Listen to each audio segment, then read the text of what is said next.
दोस्तों, सबसे पहले मैं आप सभी लोगों को दिल से धन्यवाद देना चाहूँगा कि इतना मान सम्मान आप सभी लोगों ने मुझे दिया।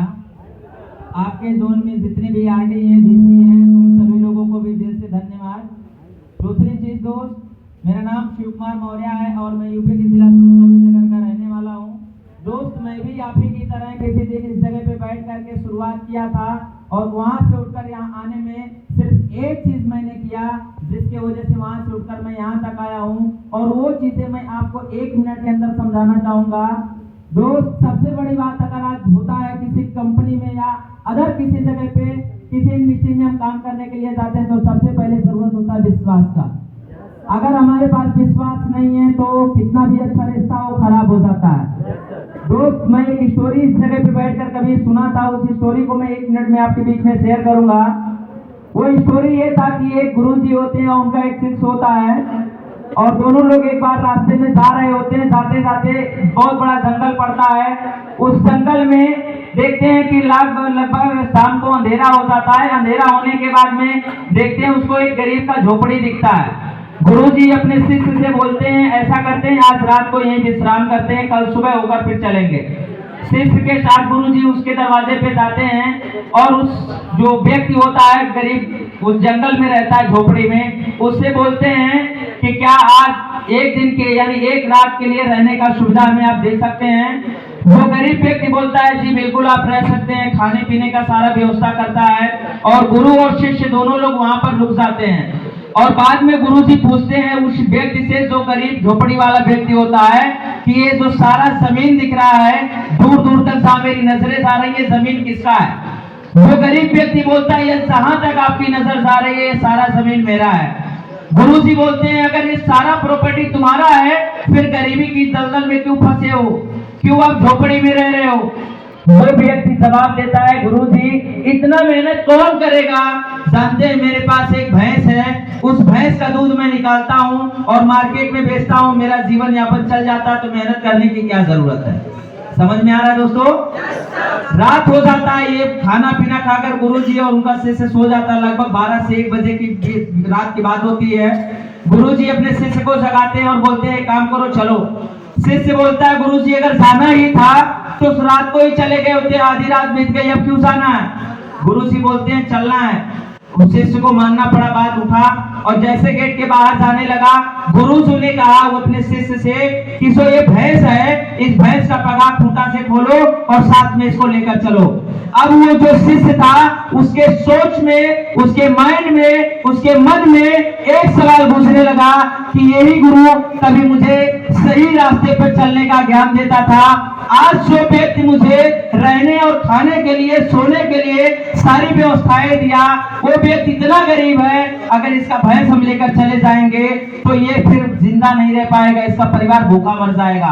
ये सोचता है उस शिष्य का, लेकिन गुरु जी का बात मानना पड़ा। उसको भैंस को खोला और लेकर गया, आधे रास्ते में छोड़ दिया। आधे रास्ते में छोड़ने के बाद गुरु और शिष्य चले गए। कुछ टाइम बाद में वो शिष्य जो था वो कई बार इस सवाल को अपने गुरुजी से पूछा, लेकिन गुरुजी ने इस सवाल का जवाब उसको नहीं दिया। उन्होंने कहा समय आएगा तुझे खुद पता चल जाएगा। समय बीता दोस्त, एक दिन ऐसा आता है कि वो शिष्य अपने गुरुजी को उल्टा सीधा भला बुरा बहुत सारी बातें बोलता है और एक दिन की बात होती है वो गुरुजी का देहांत हो जाता है। गुरुजी इस दुनिया को छोड़कर चले जाते हैं। अब उस गुरुजी की जगह पे वो शिष्य जब गुरु बनता है, बनने के बाद में उसके मन में आता है कि जिसका हमने भैंस खोला था उसको जाके एक बार मिलना है। सब वहां पर वो जाते हैं, जाकर देखते हैं जहां पे झोपड़ी था वहां एक सुनहरा बंगला खड़ा हुआ है, 4 व्हीलर है, नौकर चाकर लगे हुए हैं। जहां पर वो पूरा मैदान खाली था, कहीं आम का बगिया है, कहीं केले का यानी फल फ्रूट का बगिया है, मछली पालन है, मुर्गी पालन है, यानी करोड़ों और अरबों का वो मालिक बन चुका था। उसको समझ में आया कि लग रहा वो गरीब व्यक्ति इस दुनिया को छोड़कर चला गया, क्योंकि छोटा सा आदमी था, उसके जगह पे कोई बड़ा आदमी आकर कब्जा कर लिया। जैसे गुरुजी रिटर्न जाने लगे, वही व्यक्ति उस घर में से निकलता है और बोलता है कि आप गुरुजी रुकिए, आपसे बात करना है। आपके जो मेन गुरु है वो कहाँ है। वो पूछता मैं आपको नहीं पहचाना। तो उसने बताया कि एक रात को आप लोग आए थे और उसी रात को आंधी तूफान आया और मेरी जो भैंस थी वो कहीं छूट करके चली गई और मुझे थोड़ी सी परेशानी हुई, लेकिन आपके गुरुजी ने मुझे एक बात बोला था कि ये जो जमीन खाली पड़ा है आप चाहो तो अपनी गरीबी यहाँ से दूर कर सकते हो। उनकी कही गई बातों से मैंने, मेरी भैंस चाहने के बाद मुझे तकलीफ हुआ, थोड़ा सा पीड़ा हुआ, थोड़ा सा दर्द हुआ, लेकिन आज मेरा आने वाला 7 पीढ़ी कभी गरीब पैदा नहीं होगा। ये बातें जब वो शिष्य सुनता है तब समझ में आता है कि मेरे गुरुजी ने ये कहीं ना कहीं सही ही किया था, बट मैं वहां तक समझ नहीं पाया। दोस्त मैं इस स्टोरी से आपको बस इतना समझाना चाहता हूँ, आपका अपलाइन गरीब है, अमीर है, हिंदू है, मुसलमान है, ईसाई है, पारसी, बौद्ध है, अनपढ़ है, कैसा भी हो वो इंपॉर्टेंट नहीं है। अपलाइन अगर आपको विलेज में ला सकता है तो अपलाइन आपको वहां से उठा करके यहाँ तक ला सकता है। किसी दिन से मैं आपकी तरह आया था दोस्त, उस टाइम में इस विलेज में किसी को नहीं जानता था, मेरा अपना कोई नहीं था, मेरे जिला का कोई नहीं था।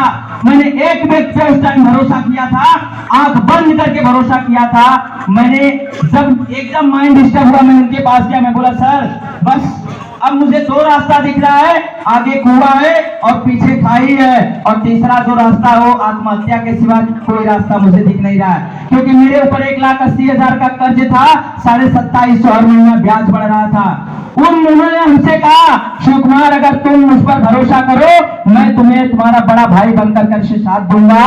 मैंने उसी दिन से ये नहीं देखा कि कौन क्या बोलता है, मैंने उस अपलाइन पे ट्रस्ट किया, उनकी बातों को फॉलो किया। और क्या नाम जानना चाहेंगे आप उनका? जैसे ही मैं उनका नाम लूंगा दोस्त, आज सभी लोग जोरदार तालियों के साथ उन सर का स्वागत करिएगा। उन अपलाइन सर का नाम है मिस्टर राहुल शर्मा सर।